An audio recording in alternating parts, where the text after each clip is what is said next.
118वां अध्याय। मार्कंडेय ऋषि बोले, नर्मदा के उत्तर तट पर स्वर्णशिला नामक श्रेष्ठ तीर्थ है। समंताक्षर पात से मुनि समूह से पूजित है। संगम के समीप स्नान दुर्लभ कहा गया है। निष्पृह अहंकार रहित, स्वर्ण और पत्थर को समान समझने वाले, मोक्ष की इच्छा वाले, तप से पाप रहित, संगम से पश्चिम में क्रमशः चलते हुए स्वर्णमयी शिला देखकर मुनिगण विचार करने लगे, यह क्या है? क्या पृथ्वी के उत्पात का लक्षण है? ऐसा विचार ब्राह्मण कर ही रहे थे कि आकाशवाणी हुई। हे मुनि श्रेष्ठ, विचार विमर्श कर इसे ग्रहण कीजिए। यह स्वर्णशिला तपस्या का फल है। न तो पृथ्वी का उत्पात है, न विकृति। इसमें कोई संदेह नहीं है। ब्राह्मणों ने विचार किया कि हम इसे ग्रहण नहीं करेंगे। लोभी पुरुष ही इसे ग्रहण करते हैं। आकाशवाणी बोली, हे ब्राह्मणों, रेवा से यह प्रेरित है। यह शिव जी ने ही दी है। इस स्वर्णशिला को तोड़कर बराबर बराबर ग्रहण कीजिए। यह भगवान शिव का प्रसाद है, विशेषकर आप लोगों के लिए। शिव जी का अप्रमाणीकरण पर शिव जी के शाप से आप भस्म हो जाएंगे।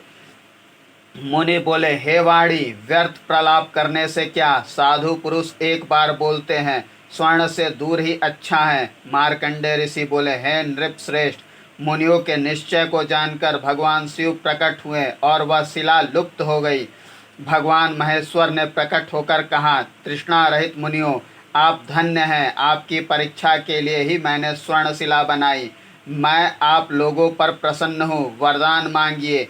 मुनि बोले, हे देव, यदि आप हम लोगों पर प्रसन्न हैं और वरदान देना चाहते हैं तो इस तीर्थ में चिरकाल तक स्थिर रहें। स्वर्णशिला के नाम से लोक में प्रसिद्ध हो, स्वर्णशिलेश्वर नाम से लोक में प्रसिद्ध हो। जो तप नहीं कर सकते उन लोगों को भी मोक्ष प्राप्त हो। भगवान शिव बोले, हे ब्राह्मण श्रेष्ठ, मैं यहाँ चिरकाल तक स्थिर रहूँगा। यहाँ रहकर हमेशा इस संगम में और विशेषकर आप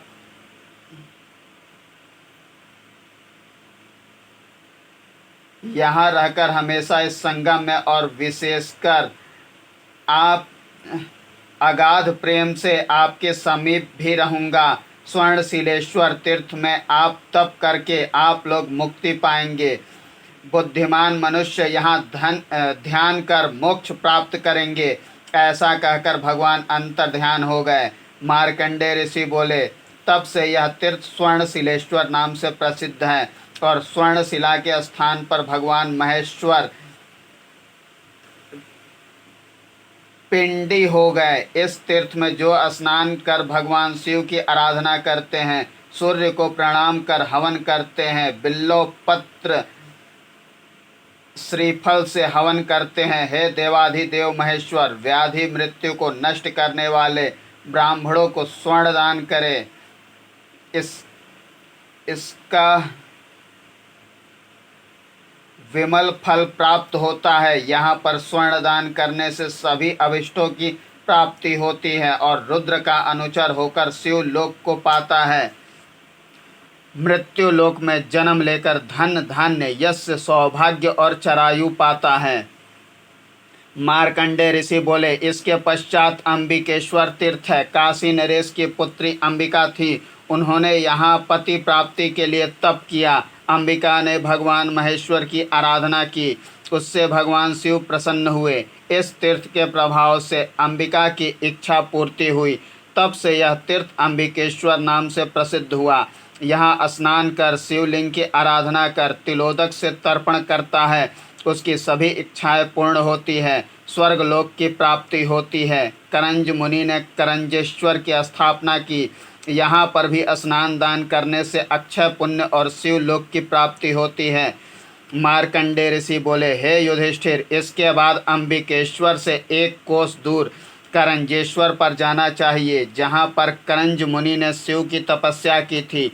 करंज ने बाल्यकाल में ब्रह्मचर्य व्रत लिया, जिसकी परीक्षा लोकपालों ने दिव्य स्त्री वेश बनाकर की।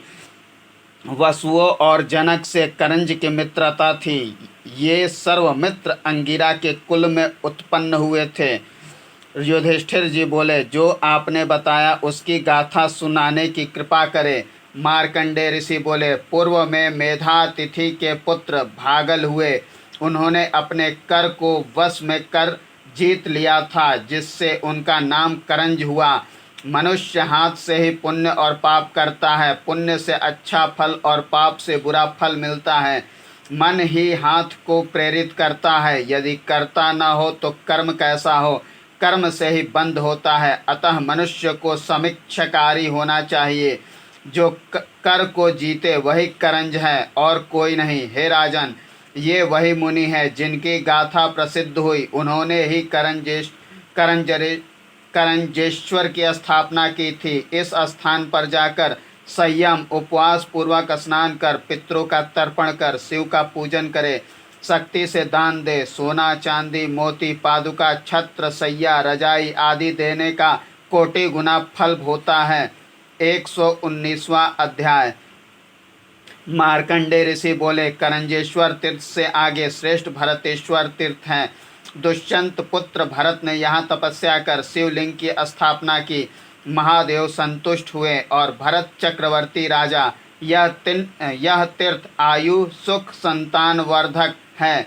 दान स्नान कर ब्राह्मणों को दान देकर संतुष्ट करे। यहाँ पर भरत जी ने अनेक यज्ञ किए। तब से यह स्थान भरतेश्वर तीर्थ के नाम से प्रसिद्ध हुआ। हे महाराज, जो मनुष्य स्नान कर तर्पण करते हैं वे सब पापों से मुक्त हो जाते हैं। मार्कंडेय ऋषि बोले, हे राजन, इसके बाद नागेश्वर तीर्थ जाना चाहिए। इसकी स्थापना पुंडरीक नाग ने की थी। जब शक्र की आज्ञा होने पर भी पुंडरीक नहीं डस रहा था, तब इंद्र ने शाप दिया और वह निर्विष हो गया। वह लज्जित होकर नर्मदा तट पर जाकर शिव जी की उपासना करने लगा। तब शिव जी ने प्रसाद से पुनः दंष्ट्रत्व और सिद्धि पाई और नागेश्वर की स्थापना कर पूजा की और अपने स्थान को गया। तभी से यह तीर्थ नागेश्वर नाम से विख्यात हुआ। इस तीर्थ पर रविवार अष्टमी को नागेश्वर की पूजा करने से मनुष्य 100 वर्ष तक शिवलोक में रहता है और उसके कुल को सांपों का भय नहीं रहता। मार्कंडेय ऋषि बोले, हे राजन, मार्कंडेश से 1 कोस दूर नर्मदा के दक्षिण तट पर सर्व कामप्रद मुकुटेश्वर तीर्थ है। यज्ञ विध्वंस के समय सती ने देह त्याग किया। तब शिवजी क्रोधित होकर दौड़े थे। उस समय दक्ष का मुकुट गिर गया था। तब तक गणों ने उसे उठाया। तब तक एक शिवलिंग वहां प्रकट हुआ। सभी ने मुकुटेश्वर की पूजा की। तभी से यह तीर्थ मुकुटेश्वर नाम से प्रसिद्ध हुआ। मनुष्य यहाँ शिव पूजन से पाप मुक्त हो जाता है।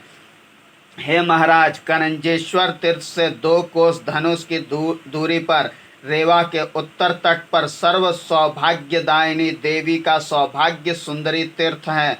भृगु की पत्नी ख्याति ने यहाँ अरुंधति के उपदेश से दुर्भाग्यनाशक व्रत किया था। अपुत्र दोष के नाश के लिए नर्मदा के तट पर आकर पति के कहने से ख्याति ने सौभाग्य सुंदरी देवी की विधि पूर्वक वर्षों तक पूजा की। इससे देवी प्रसन्न हुई और ख्याति से लक्ष्मी की उत्पत्ति हुई, जिससे विवाह विष्णु भगवान से हुआ था। ख्याति ने देवी से वरदान मांगा कि हे देवी, यदि आप प्रसन्न हैं तो मुझे अक्षय सौभाग्य, पति प्रेम, रूप, यश, भाग्य, पुत्र, विजय और सभी काम दीजिए और इस तीर्थ पर लोगों के उपकार के लिए निवास कीजिए। मार्कंडेय ऋषि बोले, इस प्रकार प्रार्थना करने पे देवी वरदान देकर विलीन हो गई। तभी से यह तीर्थ सौभाग्यकारी प्रसिद्ध हुआ। मनुष्य या स्त्री दुर्भग होने पर यहाँ स्नान कर उमा शंकर की पूजा कर सुभग हो जाता है। तृतीया की महारात्रि में उपवास संयम से सपत्नीक ब्राह्मणों को बुलाए और गंधमाल्यादि पुष्प धूप आदि से पूजे। भोजन दान कर प्रणाम करे और कहे कि सौभाग्य सुंदरी, सुख संतान बढ़ाने वाली देवी, मुझ पर प्रसन्न होवे, मेरा पति से वियोग न हो। यहाँ पूजन करने से दारिद्र शोक बंधयत्व 7 जन्मों तक नहीं होते।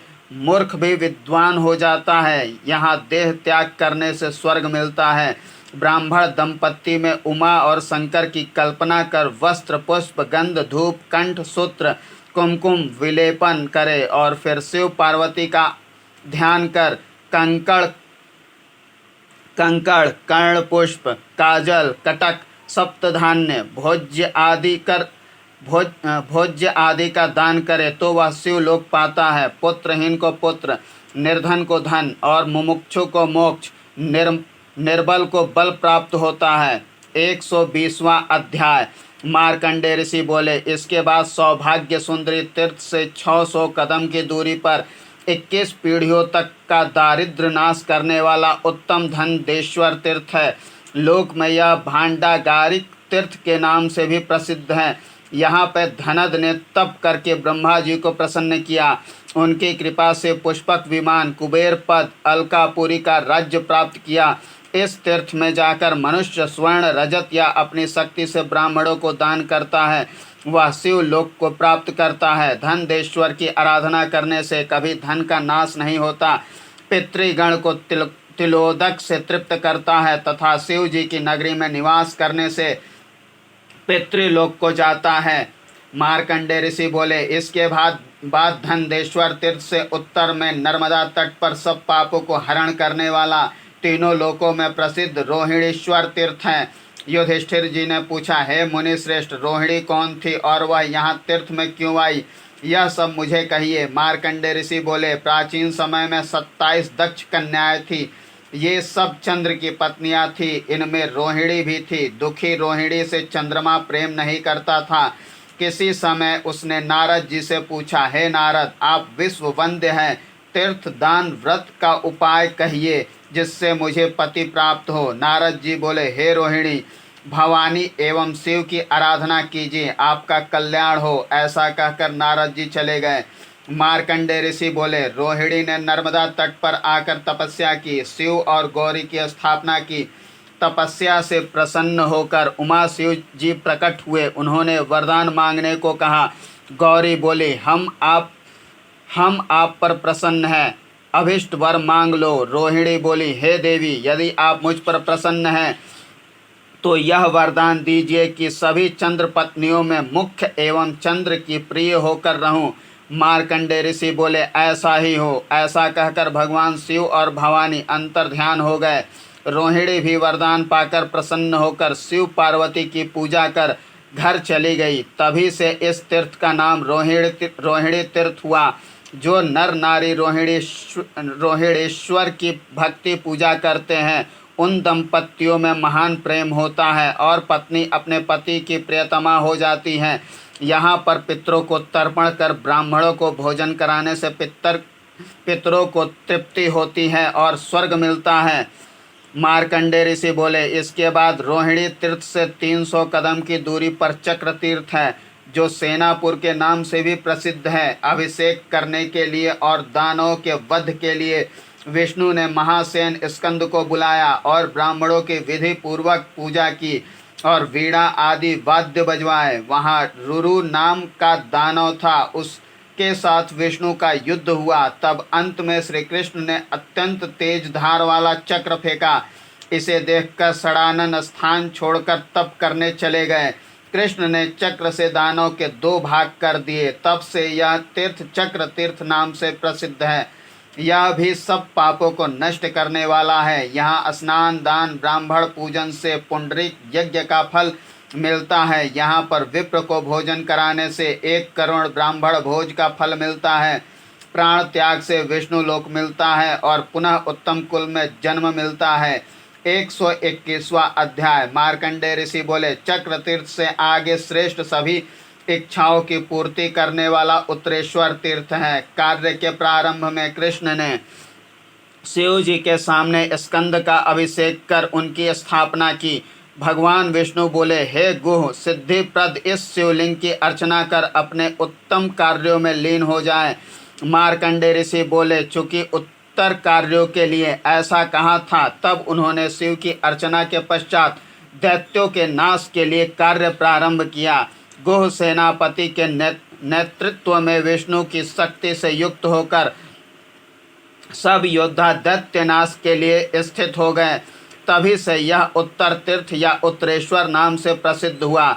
इसके पूजन से कार्यारंभ करने से सभी कार्य सिद्ध होते हैं। यहाँ पर स्नान कर विधि पूर्वक देवता तथा पितृगण को तृप्त कर ब्राह्मणों की पूजा करना चाहिए।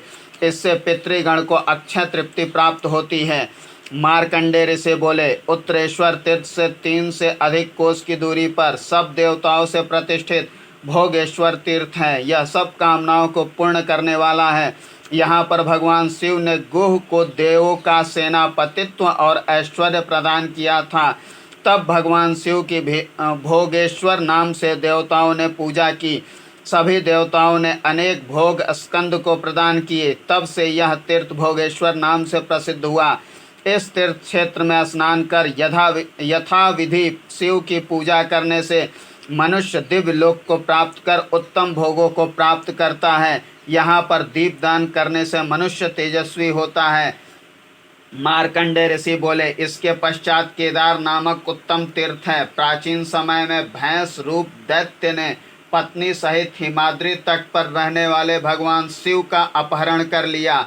यहाँ रेवा तट पर कलयुग में पापों को नष्ट करने वाले केदार संज्ञक तीर्थ संगम पर गुह स्थित थे।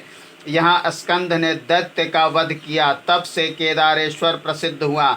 यहाँ स्नान कर शिव नामक केदार की पूजा करना चाहिए। हे माद्री पर केदार यात्रा का फल प्राप्त करता है। श्राद्ध करने से पितृगण को अक्षय तृप्ति प्राप्त होती है। दीपदान से मनुष्य शिवलोक को प्राप्त करता है। मार्कंडेय ऋषि बोले, इसके पश्चात निष्कलंक महेश्वर तीर्थ संगम है। यहाँ पर परशुराम जी क्षत्रिय वध के कलंक से निष्कलंक हुए। उन्होंने 21 बार पृथ्वी को क्षत्रिय रहित किया था। पिता के वैर का स्मरण कर पिता की आज्ञा से परशुराम जी रेवा के उत्तर तट पर तप करने के लिए आए। वहाँ पर भगवान शिवलिंग की स्थापना कर स्तुति विशेष से ध्यान जप तप किया। जैसे मुझे कलंक रहित किया, पतित को भी कलंक रहित कीजिए। त्रिकाल प्रार्थना करने पर भगवान शिव परशुराम पर प्रसन्न हुए। भगवान शिव ने परशुराम का कलंक शनि को दे दिया। इस प्रकार वर प्राप्त कर परशुराम निष्कलंक हुए। यहाँ स्नान दान करने से कलंक रहित होकर शिव लोक को प्राप्त करता है। मार्कंडेय ऋषि बोले, इसके पश्चात मेरे नाम से स्थापित मार्कंडेश्वर तीर्थ की ओर जाना चाहिए। यह निष्कलंक तीर्थ से लगभग 80 कोस की दूरी पर है। यह नर्मदा के उत्तर तट पर स्थित है। यहाँ पर ऋषि मुनि सिद्ध तपस्वी सभी मुनिगण स्कंद को सेनापति पद पर अभिषिक्त करने के लिए आए थे। तब मैं भी नर्मदा के स्नेहवश तथा स्कंद के सेनापति पद पर अभिषिक्त होने पर उनकी विजय के लिए गया तथा वहाँ पर 4 माह रहा। यहाँ पर संसार के भय को हरण करने वाले भगवान शिव का ध्यान करने से ज्ञात अज्ञात सभी पापों से मुक्त हो जाता है, इसमें संदेह नहीं। जो मनुष्य यहाँ भगवान शिव की आराधना करता है उसकी अकाल मृत्यु नहीं होती। मार्कंडेय ऋषि बोले, इसके बाद चक्र तीर्थ के पास ही विष्णु भगवान द्वारा निर्मित धूतपापेश्वर तीर्थ पर जाना चाहिए। जब विष्णु भगवान ने ब्रह्म वंशोद्भूत दानवों का नाश कर दिया, तब पाप नाश के लिए जहाँ सेनापति स्कंद थे वहाँ जाकर विपुल तप किया और शिव की प्रतिष्ठा और पूजा विधि पूर्वक की। ब्राह्मणों को अनेक दान दिए। तब विष्णु भगवान धूप पाप हुए और सर्वदोष मुक्त सुरादि से पूजित होकर अपने वैष्णव पद को प्राप्त हुए। तभी से यह तीर्थ धूत पापेश्वर के नाम से प्रसिद्ध हुआ। यहाँ पर स्नान, शिव पूजन, जाप करने से पाप दूर होते हैं। पितरों को पिंडदान करने से प्रलय पर्यंत तृप्ति होती है। यहाँ देव के आगे दीप दान करने से वंश में मलिनता नहीं आती और दीर्घायु प्राप्त होती है। सरोपस्कर युक्त स्वर्णाभरण युक्त गाय का दान श्रेष्ठ ब्राह्मण को देने में सुर गंधर्वों से पूजित होकर प्रलय काल तक शिव पद पाता है। पश्चात मनुष्य लोक में राजा होता है। एक ब्राह्मण को भोजन कराने से कोटि विप्र भोज का फल मिलता है। यहाँ भूमि, अश्व, गाय, सोना, वस्त्र, पादुका, छत्र देने से पाप मुक्त होकर शिव का गढ़ होता है और नृत्य गीत आदि से पूजन करने से सुख युक्त गांधर्व लोक मिलता है। स्तुति जप आदि से अक्षय संतान प्राप्त होती है। इस प्रकार धूत पापेश्वर का वर्णन किया। 122वां अध्याय। मार्कंडेय ऋषि बोले, इसके पश्चात आंगिरस तीर्थ संगम है जो धूत पापेश्वर से हजारों साल पुरातन है। यह नर्मदा के उत्तर तट पर स्थित है तथा पुत्र पौत्र आदि की वृद्धि करने वाला है। अंगिरा नाम के ब्राह्मण ऋषि ब्रह्मा जी के मानस पुत्र थे। वे अलग तरह से पुत्र की उत्पत्ति करने में लगे थे। जो सृष्टि वे करते वह विलय को प्राप्त होती जाती। उन्होंने पुनः पुत्र की रचना की। अनेक प्रकार के उपाय करने पर भी जब सिद्धि प्राप्त नहीं हुई तब दुखी होकर वे चिंता करने लगे तथा उन्होंने ब्रह्मा जी से पूछा, पुत्र के लिए कैसे सिद्धि प्राप्त की जाए। क्षण भर ध्यान कर ब्रह्मा जी अपने पुत्र से बोले। ब्रह्मा जी बोले, यह मृत वत्स नामक दोष है। यह मुझे भी था, मैं भी तपस्या के द्वारा उसे दूर कर सका। तुम शीघ्र नर्मदा तट पर जाकर तपस्या करो। हे पुत्र, शिव जी सब दोषों को हरण करने वाले हैं। श्रद्धा पूर्वक आराधना करो। भगवान शिव की कृपा से इच्छित फल प्राप्त होगा। मार्कंडेय ऋषि बोले, ऐसा सुनकर पिता से पूछकर सुंदर नर्मदा तट पर आकर पुत्र प्राप्ति के लिए पूर्व में कठिन तप किया। 3 बार स्नान कर जप हवन किया। शिव जी की आराधना की। 12 वर्ष तक तपस्या की। तब तपस्या से प्रसन्न होकर शिव जी ने वर दिया। उन्होंने सभी शास्त्रों में पारंगत राज विद्या विशेषज्ञ इस प्रकार का मुझे पुत्र मांगा। शिव जी बोले, हे पुत्र, ऐसा ही होगा। ऐसा कहकर भगवान शिव अंतर ध्यान हो गए। ब्राह्मण श्रेष्ठ अंगिरा ने भगवान शिव की पूजा की और अपने स्थान को गए। पुत्र उत्पन्न हो जाने पर इच्छित वेद वेदांग में पारंगत पुत्र को प्राप्त कर पितृदेवताओं का पितरों का तर्पण कर अंगिरा उत्तर पर्वत की ओर अपने स्थान को गए।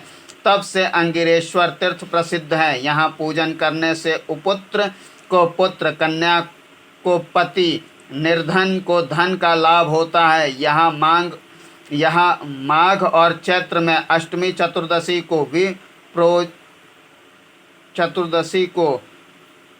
विप्र को भोजन तर्पण करने से स्वर्ग मिलता है और पितर तृप्त होते हैं।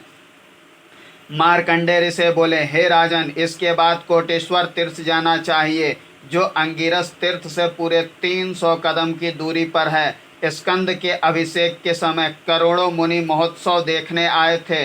तब नर्मदा का दर्शन कर अत्यंत सुखी हुए। 1 करोड़ ऋषियों ने महेश्वर की स्थापना की और 4 माह तक स्नान पूजन करते रहे। तब शिव जी का नाम कोटेश्वर किया। सभी ने शिव जी से सिद्धि प्राप्त की और अपने स्थान को गए। तब से यह तीर्थ कोटि तीर्थ नाम से प्रसिद्ध हुआ। यहाँ स्नान पूजन से सभी पापों का क्षय और धर्म की सिद्धि होती है और 1 कल्प तक शिव लोक वास मिलता है। पिंडदान करने से पितरों को अक्षय तृप्ति मिलती है। मार्कंडेय ऋषि बोले, इसके पश्चात कोटेश्वर से 2 कोस दूर अयोनिज तीर्थ है। यह भी पाप त्रय को नष्ट करने वाला है। असित देवल व्यास पूर्व में ऋषि थे। उस कुल में मुनि श्रेष्ठ सर्व विद्या में पारंगत विद्यानंद मुनि थे। पुत्र रहित वे भी एक तीर्थ से दूसरे तीर्थ में घूमते रहे और मुनियों से सत्संग किया। किसी ऋषि ने सुपुत्रदायक एक फल दिया कि यह अभिमंत्रित फल अपनी पत्नी को दीजिए। यह फल लेकर वे अपने घर गए। मार्ग में नदी तट पर वृक्ष मूल में स्थित हो गए और भूख लगने पर उन्होंने उस फल को खा लिया, जिससे उन्हें गर्भ धारण हो गया। विद्यानंद ने जाकर यह वृत्तांत अपने मित्र से कहा, हे मित्र, धिक्कार है। ऐसी भवितव्यता को ठीक है जैसा ईश्वर की इच्छा। इसके पश्चात मित्र योगी ने दंड से उस गर्भ को बाहर निकाला और सूर्य के समान ब्रह्म लक्षण से युक्त उस बालक को और पिता को पुनः जीवन दान दिया और उसका नामकरण संस्कार करते हुए उसका नाम अयोनिज रखा। वह वेद वेदांग में पारंगत हुआ तथा अनेक विद्याएं प्राप्त की। उसने रेवा तट पर शिव जी की कठिन तपस्या की। इससे प्रसन्न होकर भगवान ने इच्छित वरदान दिया। यहाँ स्नान दान करने से शिव लोक की प्राप्ति होती है। मार्कंडेय ऋषि बोले, हे राजन, अयोनिजेश्वर तीर्थ से 3 कोस दूर अंगार अंगारकेश्वर तीर्थ की ओर जाना चाहिए। यह सर्व सौभाग्य देने वाला नर्मदा के उत्तर तट पर स्थित है। यहाँ पर भौम ने रवि, शनि और वाचस्पति के ऐश्वर्य को देखकर 80,000 वर्ष तक कठिन तप करते हुए ग्रहों की पंक्ति में पूजित होने के लिए भगवान शिव की आराधना में तल्लीन हो गया। उनकी तपस्या से शिव प्रसन्न हो गए तथा प्रकट होकर भूमिपुत्र मंगल को कहा, हे वत्स, मैं तुम्हारी तपस्या से प्रसन्न हूँ और वर देना चाहता हूँ। स्वर्ग में भी दुर्लभ इच्छित वरदान मांगिए। अंगारक भौम बोला, हे देवेश, मैं मन, वाणी, कर्म से आपको प्रणाम करता हूँ। यदि आप मुझ पर प्रसन्न है तो हे देव, मैं आपकी कृपा से एक ही वरदान मांगता हूँ कि मैं ग्रह पंक्ति में सम्मिलित होकर ग्रहों के मध्य विचरण करूँ। जैसे सूर्य आदि ग्रह संसार में पूजित हैं और प्रकाशित हो रहे हैं, उसी प्रकार मेरी भी उनके मध्य पूजा हो। जब तक पृथ्वी पर मेरु पर्वत है तथा अन्य पर्वत है, जब तक सूर्य चंद्र है, तब तक मेरी अक्षय गति हो। मार्कंडेय ऋषि बोले, ऐसा ही हो। ऐसा उसे शुभ वरदान देकर देवताओं से वंदनीय भगवान शिव आकाश मार्ग से चले गए। इसके पश्चात प्रसन्न होकर भूमि पुत्र मंगल शिव जी की आज्ञा से भगवान महेश्वर की स्थापना कर प्रसन्न होते हुए अपने स्थान को गया। सभी देवताओं ने मंगल को ग्रह पंक्ति में स्थापित किया। तब से यह तीर्थ अंगारकेश्वर के नाम से प्रसिद्ध हुआ। इस तीर्थ में स्नान कर भगवान शिव की पूजा करने से यह तीर्थ सभी इच्छाओं की पूर्ति करने वाला है और पुण्य प्रदान करने वाला है। यज्ञ करने से क्रोध को समन करने वाला और अश्वमेध यज्ञ का फल प्रदान करने वाला है। चतुर्थी तिथि में अंगारक योग होने पर यहाँ स्नान कर शिव की अर्चना करना चाहिए। एकाग्र मन से विधि पूर्वक अंगारेश्वर की आराधना करने से 7 जन्म तक रूप, सौभाग्य, धन तथा पुत्रवान होता है और रुद्र का अनुचर होकर उनका सानिध्य प्राप्त करता है। यहाँ पर पिंडदान करने से सहित 10 पूर्व और 10 पश्चात के पितृगणों का उद्धार होता है। मनुष्य को शिव जी की पूजा कर दीपदान करना चाहिए। यहाँ पर लाल वस्त्र, लाल वर्ण के बैल, गौ, घृत, गुड़ आदि का दान करने से विमल कुल की प्राप्ति होती है तथा तेज क्षीण नहीं होता। इस प्रकार अंगारकेश्वर तीर्थ का वर्णन किया।